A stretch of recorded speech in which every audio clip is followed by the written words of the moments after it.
C'est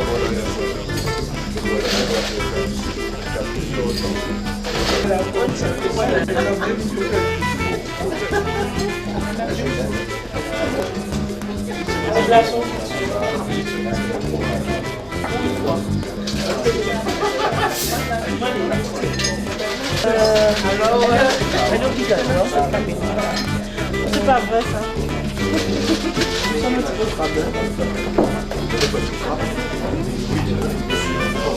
Merci de bien vouloir se rapprocher de nous. Je suis désolé de te kidnapper, mais tu es prévu à la table. Jojo National qui est déjà là. Olivier, bien sûr.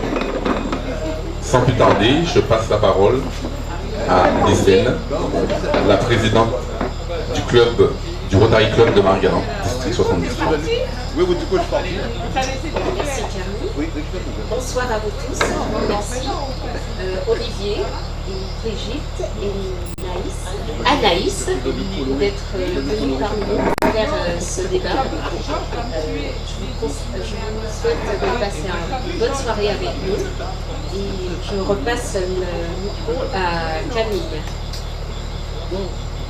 Merci, Lislaine. Comme premier intervenant, nous avons donc Olivier Bad, qui est responsable de l'antenne de la Chambre d'agriculture de Marie-Galante. Je rappelle que le thème de débat aujourd'hui, ce soir en tout cas, c'est l'agriculture à Marie-Galante. Autrement, point d'interrogation. Olivier, tu as la parole. Bonsoir. Alors, Monsieur Pélage m'a déjà présenté. Je m'appelle Olivier Bad, je suis responsable de l'antenne de la Chambre d'agriculture. D'accord. Donc, je suis responsable de l'antenne de la Chambre d'agriculture à Marie-Galante. Donc, on s'occupe essentiellement du secteur agricole et du secteur rural. Nous avons été, enfin, j'ai été invité par Monsieur Divial à intervenir sur la thématique de l'agriculture à Marie-Galante autrement. Vaste sujet, à l'heure où se posent bien des questions concernant l'économie de façon générale à Marie-Galante, y compris l'économie agricole. L'agriculture autrement, avant d'entamer sur le thème, il faudrait d'abord commencer par présenter ce qu'est l'agriculture à Marie-Galante. D'abord, nous allons commencer par présenter de façon générale Marie-Galante d'un point de vue économique et démographique.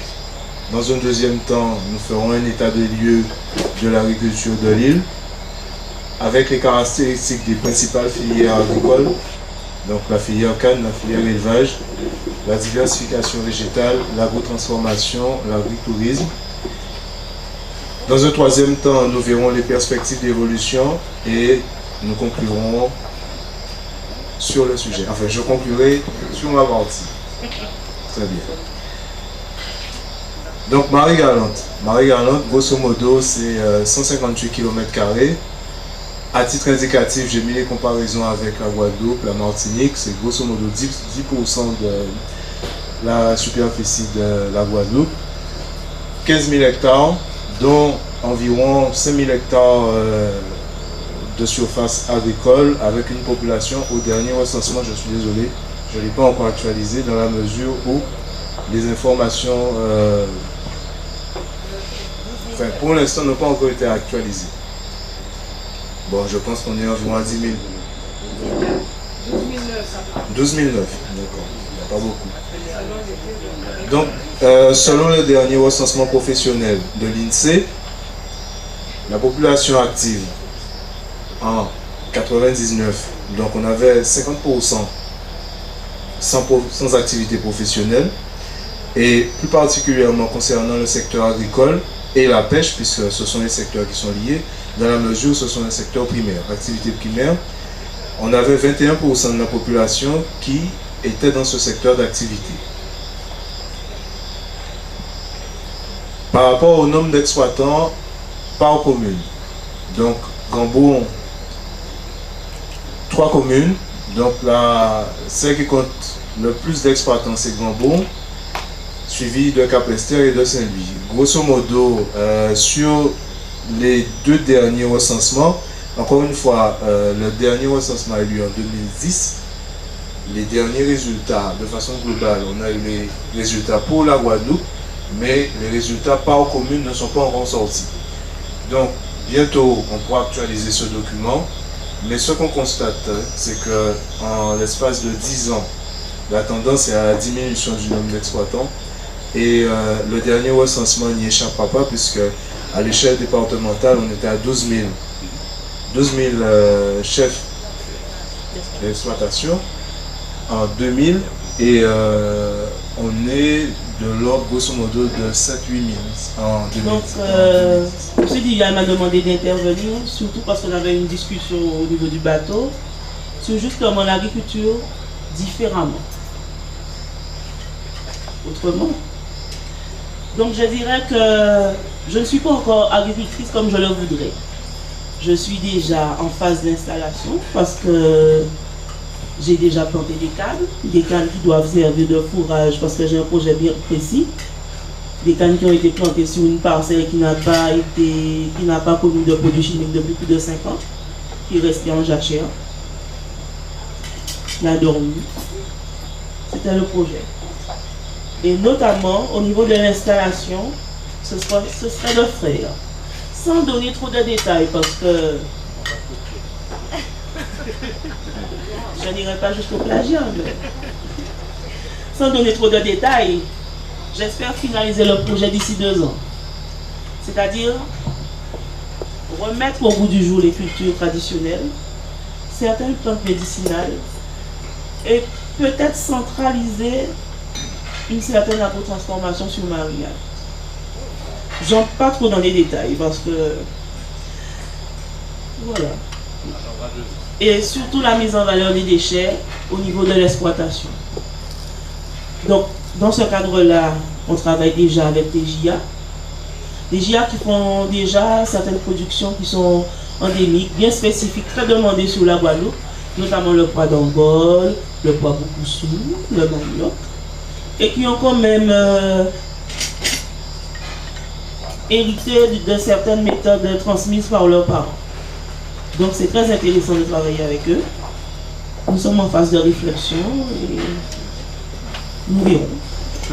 Présidente du GIA de Marie-Galante, Pierre-Charles Anaïs. Par rapport à ce que M.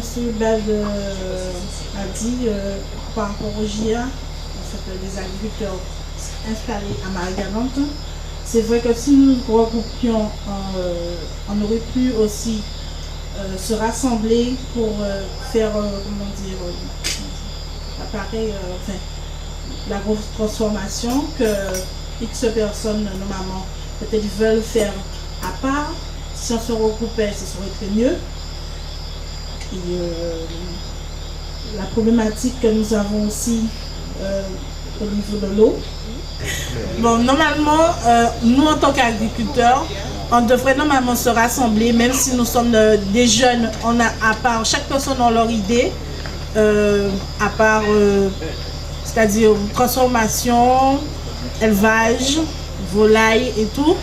On devrait se regrouper et s'asseoir pour pouvoir donner les problématiques que nous avons et avancer parce que à Marie-Galante, nous avons déjà une grande valeur par rapport à le sol que nous avons et que d'autres personnes se rendent compte de la valeur que nous avons et nous peut-être nous partons et ça permettra aussi qu'on ait un label par rapport, comme on dit, les produits que nous avons, comme le châtaigne, les valoriser, le fût à pain, le papaye, et en plus qui est très bon pour notre santé et tout, parce que tout le monde cherche à... La première chose, c'est leur santé à valoriser, parce que, bon, vu que tous les problèmes que nous avons en général, les maladies et tout, parce qu'on se rend compte que les saveurs de papaye, qu'est-ce qui peut nous rendre bénéfiques. Et voilà. Maintenant, on va essayer de poursuivre le débat. La parole est à la salle. Malheureusement, ce soir, nous n'avons pas de micro HF. Donc je vais demander à ceux qui posent des questions déjà de se mettre debout et de poser, enfin des questions, peut-être aussi d'alimenter le débat. C'est pas forcément des questions, ça peut être aussi une intervention qui puisse permettre de nous éclairer un peu plus sur la question à l'ordre du jour. Sinon de se lever pour que la voix puisse porter un peu plus, pour permettre en fait à l'Assemblée de participer pleinement au débat. Donc la parole est à la salle. Oui, j'ai pu entendre qu'on peut faire du développement agricole avec zéro investissement. Est-ce que à Marie-Galante tout le monde le sait? Qu'est-ce que ça a donné? Qu'est-ce que ça donne et qu'est-ce que ça donnera? J'ai donné un exemple. J'ai dit jusqu'en 2010, une parcelle de canne se plantait avec 0 €. Parce que le système... Une parcelle. Comment? Moins de 30 ans. Moins de 30 ans. Moins de 30 ans. Moins de 30 ans. Bon, enfin ça c'est des petits détails techniques. Mais jusqu'à 2010, un hectare de canne se plantait avec 0 €. Si la filière canne se maintient aujourd'hui, c'est parce qu'il y a un système qui est tellement bien établi. Enfin, jusqu'à 2010, le système était tellement bien réglé, tellement bien établi, avec le concours des banques qui, je vous explique simplement, les banques apportaient leur contribution au SICA par le biais de prêts pour permettre de financer les travaux. Ces prêts étaient remboursés avec les aides européennes. Le système étant remis en cause, donc je continue sur ce truc-là, ces aides étaient en général remboursées au bout d'une année.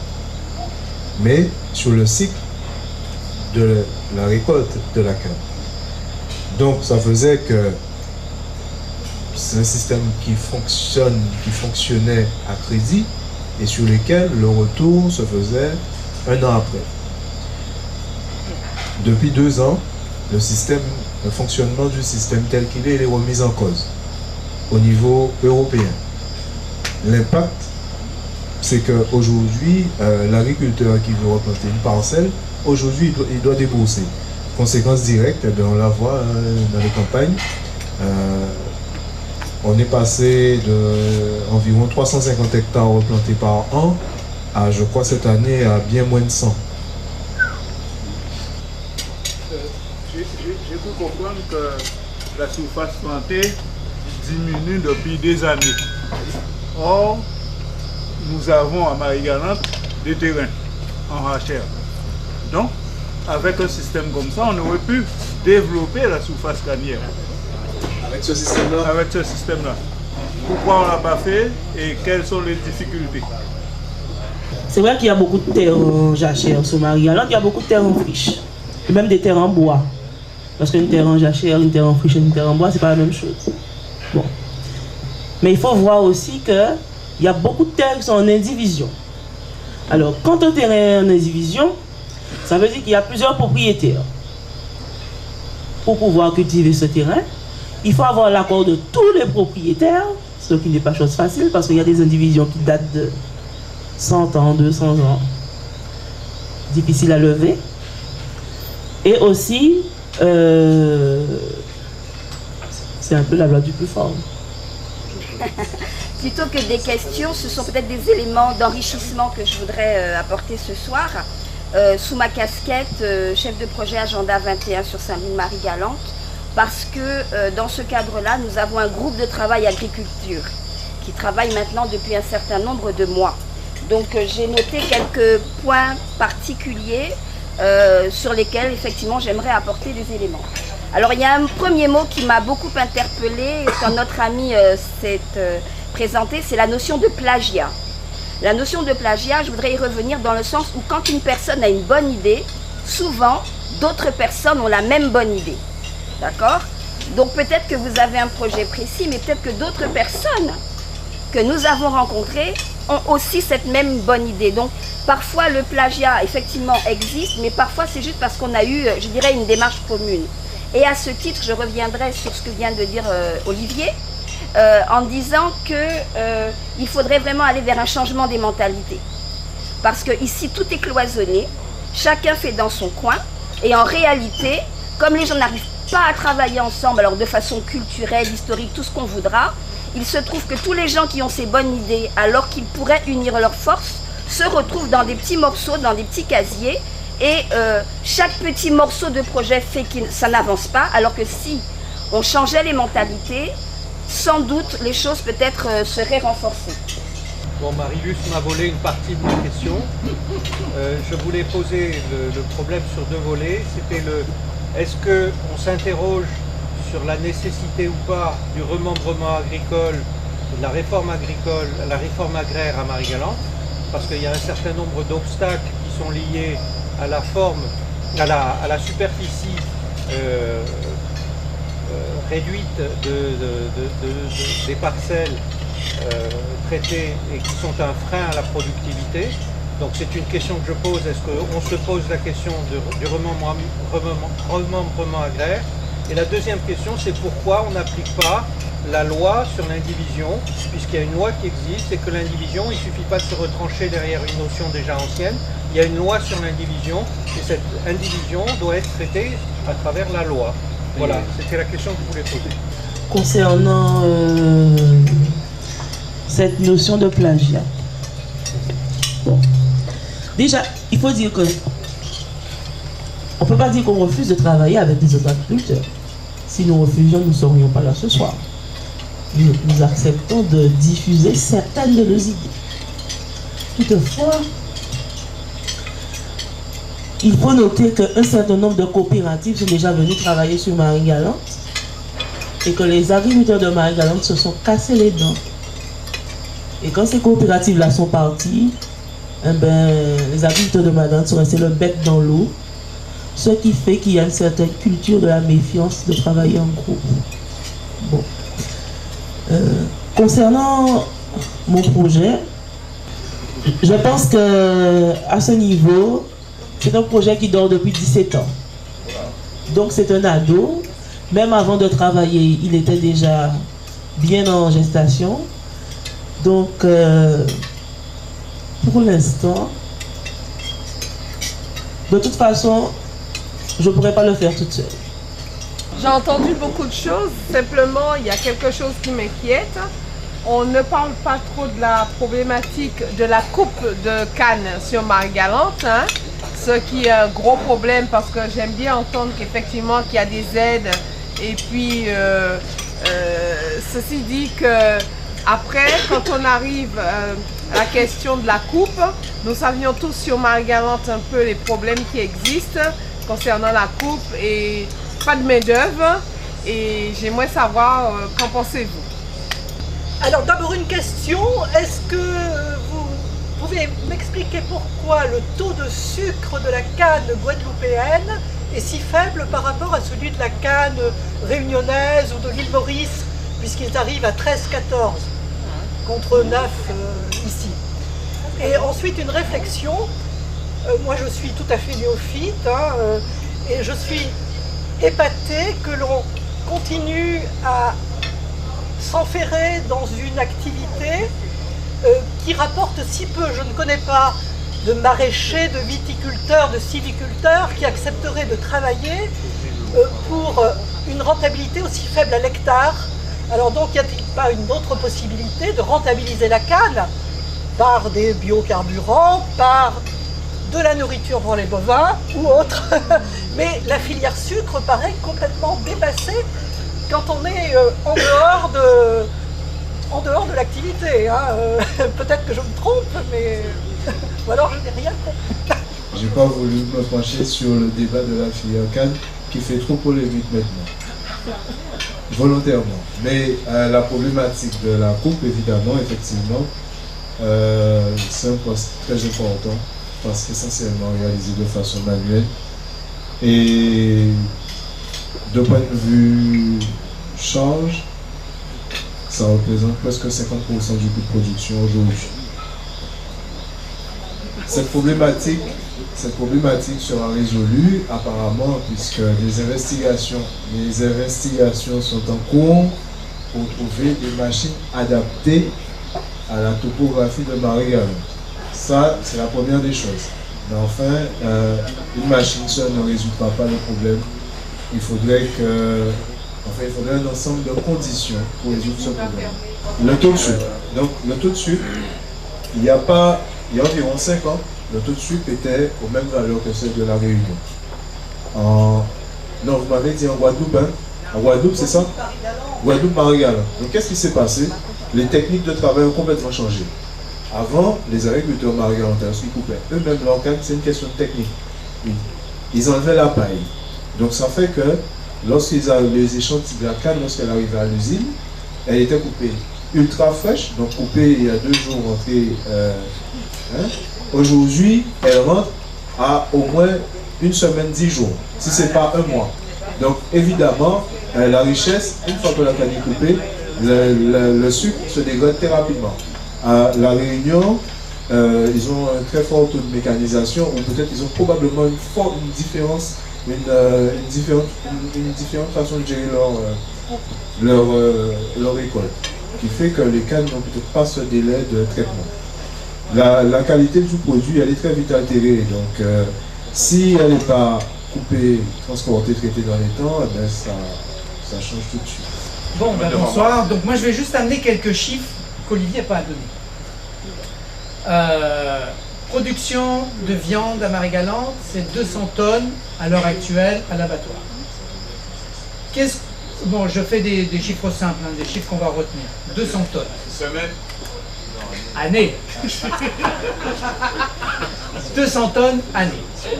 Est-ce qu'on a la possibilité d'exporter de la viande? Est-ce qu'on a la possibilité de faire du commerce avec de la viande? Oui, et 3 fois oui. La Guadeloupe importe de métropole à peu près 10 fois ce qu'on produit, nous, en une année. Donc, le marché existe. Certaines personnes vont dire, oui, mais la viande qui arrive de métropole est plus tendre, etc. Ça, je veux juste clarifier une chose, parce qu'en fait, les gens ne savent pas pourquoi. La viande que nous mangeons qui vient de métropole vient essentiellement de vaches laitières qui ont 9 ans, voire 10 ans, qui sont en fin de carrière. Si elle est tendre, parce que culturellement, ceux qui arrivent d'Europe mangent des grillades, etc., c'est uniquement parce qu'elle a vieilli et qu'on a fait une maturation de la viande, c'est-à-dire que la viande a vieilli 15 jours à 3 degrés en chambre froide. Elle a maturé en 15 jours à 3 degrés. Quand la viande arrive de métropole, elle a eu tout ce circuit qui lui a permis en fin de compte d'arriver ici. Qu'elle a eu, là derrière elle, c'est 15 jours de maturation que n'a pas théoriquement la viande locale, qui culturellement est abattue et utilisée sur le champ. Et c'est ce qui fait que la viande est apparemment plus dure, mais il suffirait simplement de la faire vieillir 15 jours, et c'est le but de l'atelier de découpe, mais ça a un coût.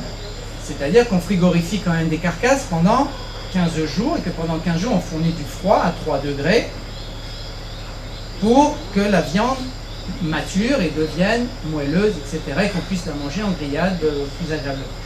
Ça, c'était juste un petit aparté par rapport à la qualité. La qualité, pour moi, elle est excellente. Meilleure.